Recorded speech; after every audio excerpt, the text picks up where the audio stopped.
Well, the year continues to roll on. We're into fall already, and Kathy Prokop comes by and talks to us once a month about the happenings in Twinsburg, and September is no different. Thanks for coming by. Happy to be here. Good to have you.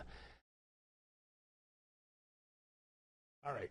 Now, one of the ways to keep the reserve high and keep the money coming in is doing something, and this has been on the forecast for you guys for a while now, is the actual square area. And I know you've taken this one step further now. Before there was just a lot of talk, but now you have a Community Improvement Corporation. So explain what that is, who's on it, and what the goals are of that group. Well, this is a nonprofit organization. Some cities call it a CDC, Community Development Corporation. We call it Community Improvement Corporation. Okay. They're the same structure. And our finance director is a member, Larry Finch, who's our economic development director, our law director, David Maestros, myself. We have 3 council members, Ted Yates, Bill Fury, and Sam Scafidi. A representative from the schools, and 2 business people. We have Roger Green from the Hilton Garden Inn, and Anne-Marie Hagenboo and from First Merit Bank. So we have formed this corporation, nonprofit corporation, to help with redevelopment of the square area. If there's one area in our city that needs some attention, it is definitely around the square. And as you know, we received a grant for a walkability assessment of the square area.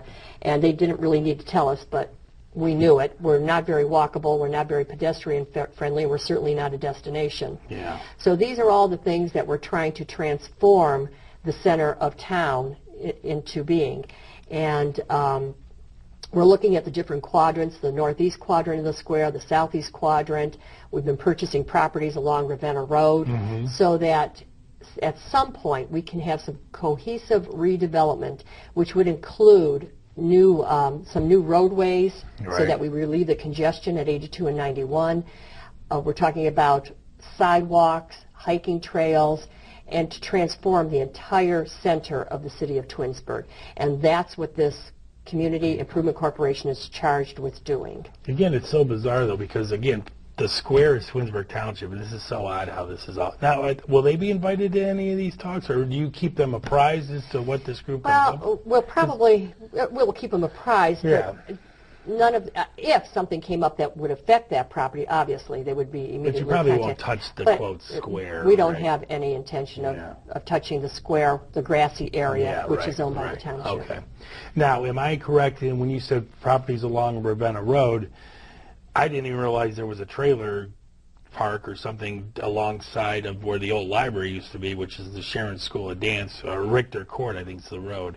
Is that a piece of this where we're trying to clean up? Let's start from somewhere. Can you tell us what happened there? Well, Richter Court is a connector road between Ravenna Road and State Route 91. Okay. And located there, we had a trailer park, approximately 11 trailers. I never knew that. Been there as long as I can remember, and I've lived in the city since 1977, so it's been there a long time. And unfortunately, it was getting to the point where it really was a blighted area in the city.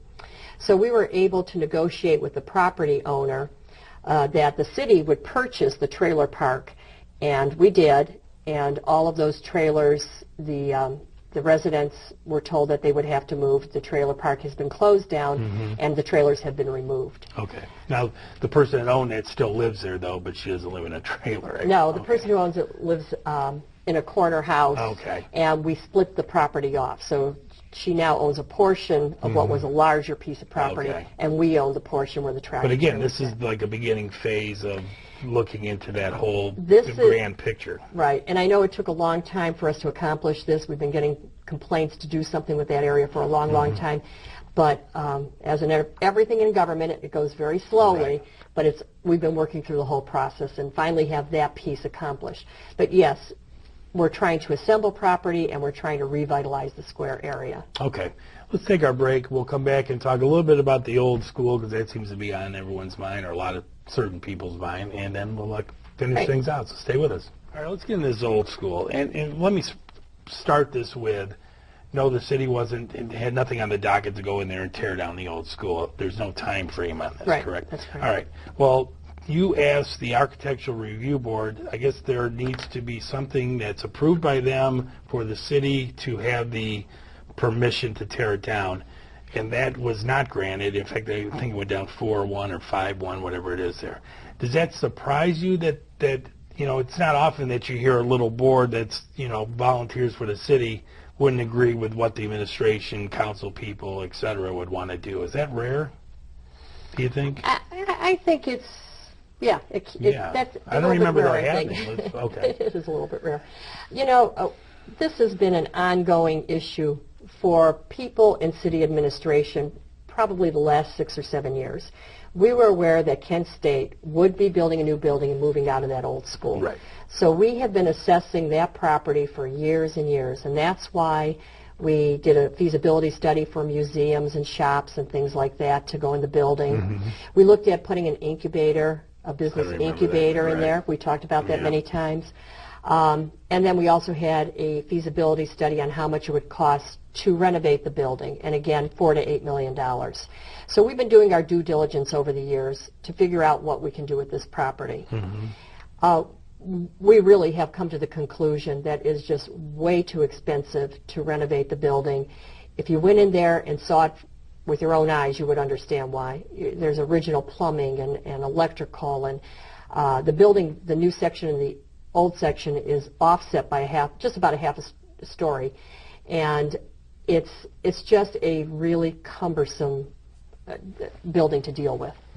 So yes, we applied to the Architectural Review Board for a certificate of appropriateness for them to say, yes, it would be appropriate when you're ready to demo the building.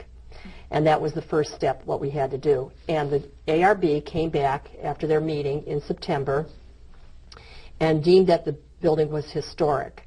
Now, to be a historic building in town, to be considered to be a historic building, you have to be over 50 years old. Yeah, I think that I qualify. So anyway, the building has to be over 50 years old. And then there's 4 other pieces of criteria that it's supposed to meet. The process now that they said it's a historic building, they have to justify that and put it in writing and present that to the administration and to council why they believe that it's a historic building. And do they have to receive any kind of distinction? I'm thinking of Longwood Manor and that sort of thing. Do they have to get something from a bigger group, outside group? No, like the Historical Society will do a car that's, a 60 GTO or something. Be something listed on the National Historic Register. They're not eligible for that? I don't believe that this building would ever be. I think it would be a struggle to prove that it's a historic building. Gotcha. It has to be an architect of note who designed the building. Yeah. It would have to be somebody famous, such as a president or somebody who attended. So is this a sentimental thing for the people really that have lived here for a long time, don't want it torn down because it's been here forever? From my perspective, I believe that and I know it's an emotional issue for many residents, and I understand that. I've been in the city since 1977 and struggled with it myself for several years, and that's why we did so many studies and feasibility studies to see if there was another use for the building. And I am convinced now that it really is not appropriate. Now, although they told you no with this, where do you go from this? Does it get to the point where when I go to the polls there's going to be an issue, save it or not save it? Do I want to spend $8 million of the city's budget towards reviving that? Will it come to that? Well, according to our code, this written documentation that they have to provide has to go back to the city and be delivered to us by October 4th. On October 7th, we will be meeting with the Architectural Review Board for a period of negotiation. And we will discuss with them if there's any other options for the building. Maybe they eventually grant it that it is appropriate to demo it, but could you save, the archway, or could you save the cornerstone, something like that. So that's what we'll be talking about. That period could go on for quite a long time. We have to meet every 45 days. For up to 6 months, I believe it is. So, but isn't that another piece of the Community Improvement Corporation? That's another part of the area outside of the square that they would be considering? Yes. That you're kind of holding that back by prolonging what's going to happen with that building. Well, that building really is a linchpin in the redevelopment for the entire downtown area. I would think so. And It sits right in the middle of a 5-acre property. If it were closer up to the street, it might be able to be incorporated into something, but it's sitting on a very valuable piece of property right now. All right, so I guess next month you'll have met with the ARB once again and heard them out and see if they got you this list or this historical thing they need to get you, and we'll talk about it then because I don't want to spend it. Okay, good.